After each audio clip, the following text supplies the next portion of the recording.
Praise the Lord, hallelujah.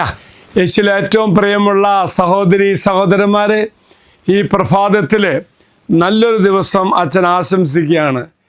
ഇന്ന് നാം ധ്യാനിക്കുന്ന വചനഭാഗം തീർച്ചയായിട്ടും ഉയർപ്പിൻ്റെ കാലഘട്ടത്തിലൂടെ കടന്നുപോയപ്പോൾ ഉദ്ധിതനായ ദൈവത്തിന് നമ്മോടുള്ള സ്നേഹം വെളിപ്പെടുത്തുന്ന ഒരു സംഭവം, പ്രത്യേകിച്ച് പത്രോസിൻ്റെ ജീവിതത്തിൽ നടന്ന ആ സംഭവം വേണ്ടി പത്രോസിനെ എപ്രകാരം ചേർത്ത് പിടിച്ചോ അതുപോലെ നമ്മെയും ചേർത്ത് പിടിക്കുമെന്ന വലിയൊരു വചനഭാഗമാണ് നാം ധ്യാനിക്കുന്നത്.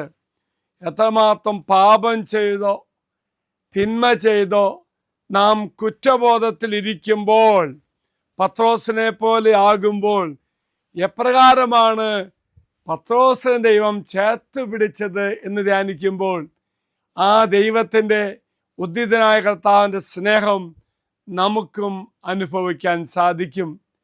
പ്രിയമുള്ളവരെ, എന്തുകൊണ്ടാണ് ഞാൻ ആരുപേക്ഷിച്ചാലും നിന്നെ ഞാൻ ഉപേക്ഷിക്കില്ല എന്ന് പറഞ്ഞ ശിഷ്യ പ്രമുഖൻ ഉപേക്ഷിച്ചു? സങ്കടം വന്നു. അവൻ്റെ ആ സങ്കട അവസ്ഥയിൽ യേശു അവനെ തിരിച്ചറിഞ്ഞു.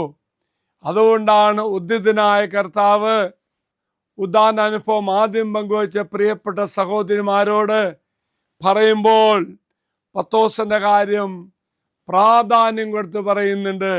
യേശു പറഞ്ഞു, നീ പോയി എൻ്റെ ശിഷ്യന്മാരോടും പത്രോസിനോടും പറയുക എന്ന് പറയുമ്പോൾ പത്രോസിനെ പ്രത്യേകമാവതം ചേർത്ത് വയ്ക്കുന്ന കർത്താവാണ്. തന്നെ തള്ളി പറഞ്ഞു എന്ന കുറ്റബോധത്താൽ ഇരിക്കുന്ന പത്രോസിനെ നേടുവാൻ വേണ്ടി അവൻ്റെ പേര് വീണ്ടും പ്രാധാന്യം കൊടുത്തു പറഞ്ഞുകൊണ്ട്, എടാ പത്രോസേ, ഞാൻ നിന്നെ സ്നേഹിക്കുന്നു എന്ന് പറയുന്ന പത്രോസേനെ കാണുന്നത്. ഓർക്ക പ്രിയമുള്ളവരെ, എന്തുകൊണ്ടാണ് പത്രോസ് അങ്ങനെ പറഞ്ഞിട്ട് പരാജയപ്പെട്ടത്? കാര്യമുണ്ട്. പത്രോസിൻ്റെ അമിതമായ ആത്മവിശ്വാസത്തിൻ്റെയും മാനുഷികമായ ബലഹീനതയും സൂചിപ്പിക്കുന്നു. അതാണ് പ്രിയമുള്ളവരെ, പത്രോസ് പറഞ്ഞു, ആത്മവിശ്വാസത്തോടെ പറഞ്ഞു, ആരെല്ലാം നിന്നെ ഉപേക്ഷിച്ചാലും ഓടിയാൽ ഞാൻ പോകത്തില്ല എന്ന് പറഞ്ഞില്ലേ? പത്രോസിൻ്റെ ആത്മവിശ്വാസം, അമിതമായ ആത്മവിശ്വാസം. എങ്കിലിവിടെ കാണുന്നത് മാനുഷ്യമായ പത്രോസിൻ്റെ ബലഹീനതയെ സൂചിപ്പിക്കുന്നു. ആ ഒരു അവസ്ഥയിൽ പത്രോസ് യേശുവിനെ തള്ളി പറഞ്ഞു. മറക്കരുത് പ്രിയമുള്ളവര്, ഏതു പരാജയത്തെയും കീഴടക്കുവാനും തോൽപ്പിക്കുവാനും ദൈവകൃപയ്ക്ക് സാധിക്കും. ദൈവകൃപ പത്രോസിനെ നേടി. ഓർക്ക പ്രിയമുള്ളവരെ, ആത്മാർത്ഥമായ അനുതാപം കൃപയിലേക്ക് നയിക്കും. മറക്കരുത്, ആത്മാർത്ഥമായ അനുതാപം, ഹൃദയം തുറന്നുള്ള അനുതാപം നമ്മെ കൃപയിലേക്കും വലിയ അനുഗ്രഹത്തിലേക്കും നയിക്കും. പത്രോസിനെ സഭയുടെ തലവനായി ഏൽപ്പിച്ചപ്പോൾ തമ്പുരാൻ ഒരു കാര്യത്തിൽ നിർബന്ധമുണ്ട്. പത്രോസിൻ്റെ ഏത് അപൂർണതയും ദൈവം നോക്കില്ല.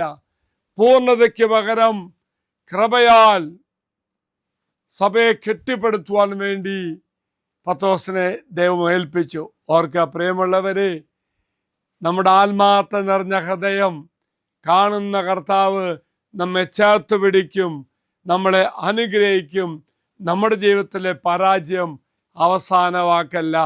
ഹൃദയം കാണുന്ന കർത്താവ് നമുക്ക് വീണ്ടും വീണ്ടും വീണ്ടും അവസരം തരും. Praise the Lord, hallelujah.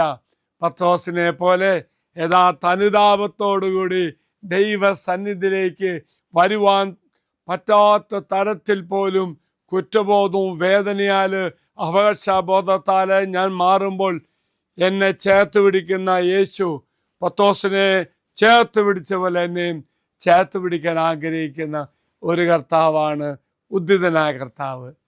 നിങ്ങളെല്ലാവരും കർത്താവ് അനുഗ്രഹിക്കട്ടെ എന്ന് പ്രാർത്ഥിക്കുന്നു. അച്ഛൻ ഈശോയുടെ ആശീർവാദം തരാം.